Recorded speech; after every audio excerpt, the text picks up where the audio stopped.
दो पिताओं के होने से मुझे विपरीत दृष्टिकोण का विकल्प मिला। एक अमीर आदमी का और एक गरीब आदमी का। मेरे दो पिता थे, एक अमीर और एक गरीब। उनमें से एक उच्च शिक्षित और बुद्धिमान था। उनके पास पीएचडी थी और 2 साल से भी कम समय में 4 साल का स्नातक कार्य पूरा किया।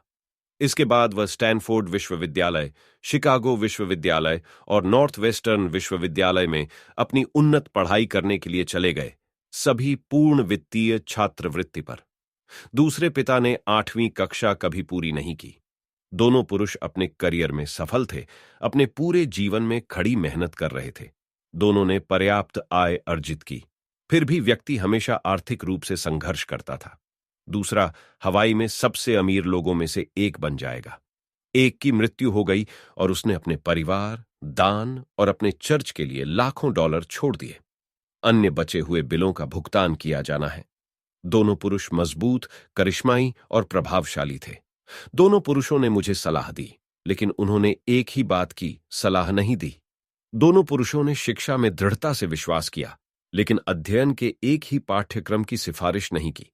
अगर मेरे पास केवल एक पिता होता तो मुझे उनकी सलाह को स्वीकार या अस्वीकार करना पड़ता। दो पिताओं के होने से मुझे विपरीत दृष्टिकोण का विकल्प मिला, एक अमीर आदमी का और एक गरीब आदमी का। बस एक या दूसरे को स्वीकार करने या अस्वीकार करने के बजाय मैंने खुद को अधिक सोचने, तुलना करने और फिर खुद के लिए चुनने के लिए पाया। समस्या यह थी कि अमीर आदमी अभी तक अमीर नहीं था और गरीब आदमी अभी तक गरीब नहीं था। दोनों अभी अपने करियर की शुरुआत कर रहे थे और दोनों पैसे और परिवारों के साथ संघर्ष कर रहे थे, लेकिन पैसे के बारे में उनके दृष्टिकोण बहुत अलग थे। उदाहरण के लिए, एक पिता कहेंगे, पैसे का प्यार सभी बुराइयों की जड़ है। दूसरे ने कहा, धन की कमी सभी बुराइयों की जड़ है। एक युवा लड़के के रूप में दो मजबूत पिता होने से मुझे प्रभावित करना मुश्किल था। मैं एक अच्छा बेटा बनना चाहता था और सुनना चाहता था, लेकिन दोनों पिताओं ने एक जैसी बातें नहीं कहीं। उनके दृष्टिकोण में अंतर, विशेष रूप से पैसे के बारे में, इतना चरम था कि मैं उत्सुक और चिंतित हो गया। मैंने लंबे समय तक सोचना शुरू कर दिया कि प्रत्येक क्या कह रहा था। मेरा अधिकांश निजी समय प्रतिबिंबित करने में बिताया गया था, खुद से सवाल पूछना, वह ऐसा क्यों कहता है, और फिर दूसरे पिता के बयान का एक ही सवाल पूछना। बस यह कहना बहुत आसान होता, हाँ वह सही है, मैं इससे सहमत हूं, या बस यह कहकर दृष्टिकोण को अस्वीकार कर दें, बूढ़ा आदमी नहीं जानता कि वह किस बारे में बात कर रहा है। इसके बजाय दो पिता होने के नाते जिन्हें मैं प्यार करता था, मुझे सोचने और अंततः अपने लिए सोचने का एक तरीका चुनने के लिए मजबूर किया। एक प्रक्रिया के रूप में अपने लिए चुनना किसी एक दृष्टिकोण को स्वीकार करने या अस्वीकार करने की तुलना में लंबे समय में बहुत अधिक मूल्यवान हो गया। अमीरों के अमीर होने, गरीब के गरीब होने और मध्यम वर्ग के कर्ज में जूझने का एक कारण यह है कि पैसे का विषय घर पर पढ़ाया जाता है, स्कूल में नहीं। हम में से ज्यादातर लोग अपने माता पिता से पैसे के बारे में सीखते हैं, तो गरीब माता पिता अपने बच्चे को पैसे के बारे में क्या बता सकते हैं? वे बस इतना कहते हैं, स्कूल में रहो और कड़ी मेहनत से पढ़ाई करो।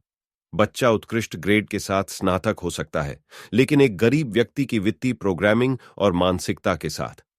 अफसोस की बात है कि स्कूलों में पैसा नहीं पढ़ाया जाता है। स्कूल शैक्षिक और पेशेवर कौशल पर ध्यान केंद्रित करते हैं, लेकिन वित्तीय कौशल पर नहीं। यह बताता है कि उत्कृष्ट ग्रेड अर्जित करने वाले स्मार्ट बैंकर, डॉक्टर और अकाउंटेंट अपने पूरे जीवन में वित्तीय रूप से संघर्ष कर सकते हैं। हमारा चौंका देने वाला राष्ट्रीय ऋण बड़े पैमाने पर उच्च शिक्षित राजनेताओं और सरकारी अधिकारियों के कारण है, जो पैसे के विषय में बहुत कम या बिना किसी प्रशिक्षण के वित्तीय निर्णय लेते हैं। आज मैं अक्सर सोचता हूं कि जल्द ही क्या होगा जब हमारे पास लाखों लोग हैं जिन्हें वित्तीय और चिकित्सा सहायता की आवश्यकता है। वे वित्तीय सहायता के लिए अपने परिवारों या सरकार पर निर्भर होंगे। क्या होगा जब मेडिकेयर और सामाजिक सुरक्षा के पास पैसे खत्म हो जाएंगे? एक राष्ट्र कैसे जीवित रहेगा यदि बच्चों को पैसे के बारे में पढ़ाना माता पिता पर छोड़ दिया जाता है, जिनमें से अधिकांश गरीब होंगे या पहले से ही हैं? क्योंकि मेरे दो प्रभावशाली पिता थे, मैंने उन दोनों से सीखा। मुझे प्रत्येक पिता की सलाह के बारे में सोचना था, और ऐसा करने में मुझे किसी के जीवन पर किसी के विचारों की शक्ति और प्रभाव में मूल्यवान अंतर्दृष्टि प्राप्त हुई। उदाहरण के लिए, एक पिता को यह कहने की आदत थी, मैं इसे बर्दाश्त नहीं कर सकता, दूसरे पिता ने उन शब्दों का उपयोग करने से मना किया। उन्होंने जोर देकर कहा कि मैं पूछता हूं, मैं इसे कैसे बर्दाश्त कर सकता हूं। एक कथन है और दूसरा एक प्रश्न है। एक आपको हुक से दूर करता है और दूसरा आपको सोचने के लिए मजबूर करता है।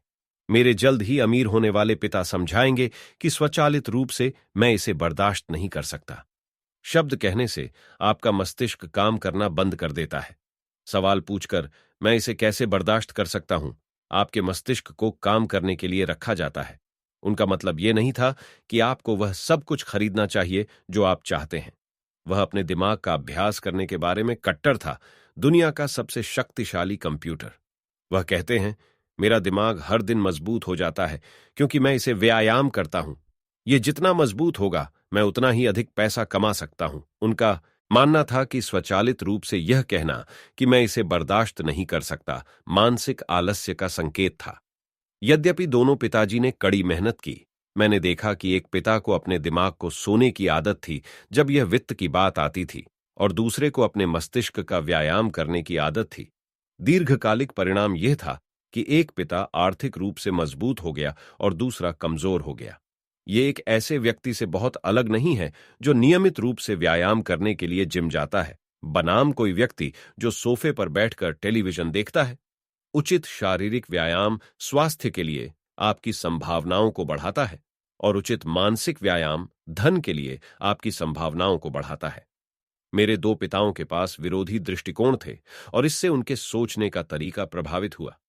एक पिता ने सोचा कि अमीरों को उन कम भाग्यशाली लोगों की देखभाल करने के लिए करों में अधिक भुगतान करना चाहिए।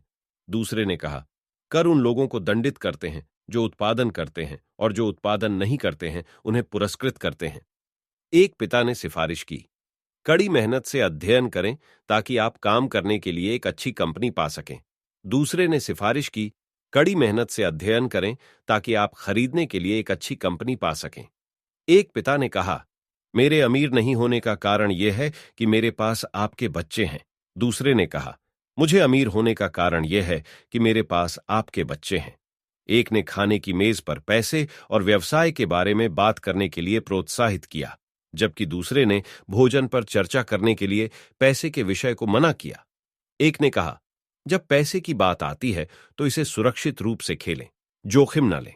दूसरे ने कहा, जोखिम का प्रबंधन करना सीखें। एक का मानना था, हमारा घर हमारा सबसे बड़ा निवेश और हमारी सबसे बड़ी संपत्ति है। दूसरे का मानना था, मेरा घर एक देयता है, और यदि आपका घर आपका सबसे बड़ा निवेश है तो आप परेशानी में हैं। दोनों पिताओं ने समय पर अपने बिलों का भुगतान किया, फिर भी एक ने पहले अपने बिलों का भुगतान किया जबकि दूसरे ने अपने बिलों का भुगतान किया। एक पिता को विश्वास था कि एक कंपनी या सरकार आपकी और आपकी जरूरतों का ख्याल रखती है। वह हमेशा वेतन वृद्धि, सेवानिवृत्ति योजनाओं, चिकित्सा लाभ, बीमार छुट्टी, छुट्टी के दिनों और अन्य भत्तों के बारे में चिंतित थे। वह अपने दो चाचाओं से प्रभावित थे जो सेना में शामिल हो गए और 20 साल की सक्रिय सेवा के बाद जीवन के लिए सेवानिवृत्ति और पात्रता पैकेज अर्जित किया। उन्हें चिकित्सा लाभ और पीएक्स विशेषाधिकारों का विचार पसंद था जो सेना ने अपने सेवानिवृत्त लोगों को प्रदान की थी। उन्हें विश्वविद्यालय के माध्यम से उपलब्ध कार्यकाल प्रणाली भी पसंद थी।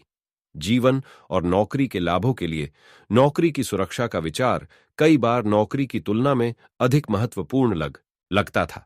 वह अक्सर कहते थे, मैंने सरकार के लिए कड़ी मेहनत की है और मैं इन लाभों का हकदार हूं। दूसरा कुल वित्तीय आत्मनिर्भरता में विश्वास करता था।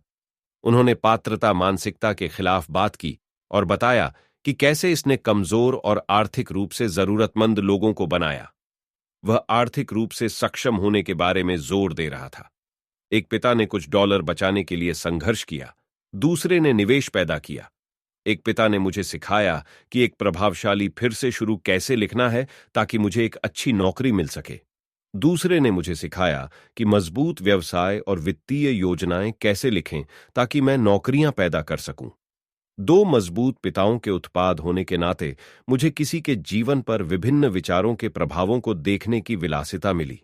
मैंने देखा कि लोग वास्तव में अपने विचारों के माध्यम से अपने जीवन को आकार देते हैं। उदाहरण के लिए, मेरे गरीब पिता ने हमेशा कहा, मैं कभी अमीर नहीं बनूंगा, और यह भविष्यवाणी वास्तविकता बन गई। दूसरी ओर मेरे अमीर पिता ने हमेशा खुद को अमीर के रूप में संदर्भित किया। वह ऐसी बातें कहेगा, मैं एक अमीर आदमी हूं और अमीर लोग ऐसा नहीं करते हैं। यहां तक कि जब वह एक बड़े वित्तीय झटके के बाद फ्लैट टूट गया था, तब भी उसने खुद को एक अमीर आदमी के रूप में संदर्भित करना जारी रखा। वह खुद को यह कहकर कवर करते थे, गरीब होने और टूटने में अंतर है। ब्रेक अस्थाई है, गरीब शाश्वत है।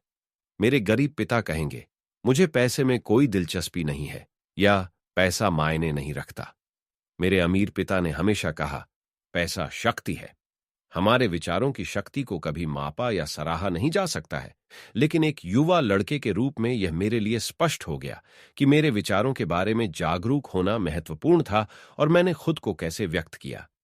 मैंने देखा कि मेरे गरीब पिता गरीब थे, न कि उनके द्वारा कमाए गए पैसे की मात्रा के कारण, जो महत्वपूर्ण था, बल्कि उनके विचारों और कार्यों के कारण।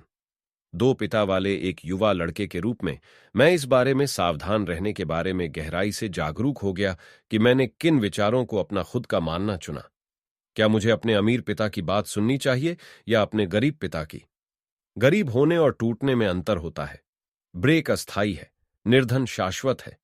यद्यपि दोनों पुरुषों में शिक्षा और सीखने के लिए जबरदस्त सम्मान था, लेकिन वे इस बात से असहमत थे कि उन्हें क्या सीखना महत्वपूर्ण था। एक चाहता था कि मैं कड़ी मेहनत से पढ़ाई करूं, डिग्री हासिल करूं और पैसे कमाने के लिए अच्छी नौकरी पाऊं। वह चाहता था कि मैं एक पेशेवर, एक वकील या एक अकाउंटेंट बनने के लिए अध्ययन करूं और अपने एमबीए के लिए बिजनेस स्कूल जाऊं। दूसरे ने मुझे अमीर बनने के लिए अध्ययन करने के लिए प्रोत्साहित किया, ये समझने के लिए कि पैसा कैसे काम करता है और